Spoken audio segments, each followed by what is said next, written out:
So other things we heard, and this is something we always hear at Metro, is that people want reliable service. And they want, the buses to show up as scheduled. If we schedule them on a headway, they want them to show up as, as the paper timetable says. And so under Alternative 1, we had a few ideas to through route some of these routes. And in particular, we had the service on the Roosevelt coupled with the 67 and the north part of the 48, which we call the 45. Both those routes in Alternative 1 actually continued past the station, and the 45 would continue over to Bellevue as the 271, and the 67 was then going to continue down to the Central District as the 48. Well, there were concerns, a lot of internal concerns about how reliable these routes would be.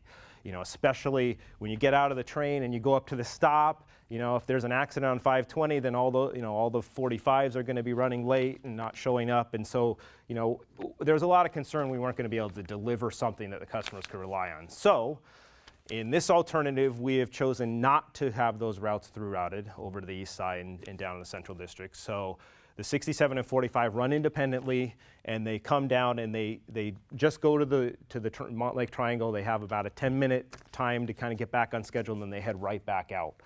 And so what we think is that this will allow those routes to really provide that consistent frequency. And with these routes, they're scheduled to be every 4 to 8 minutes, pretty much all day.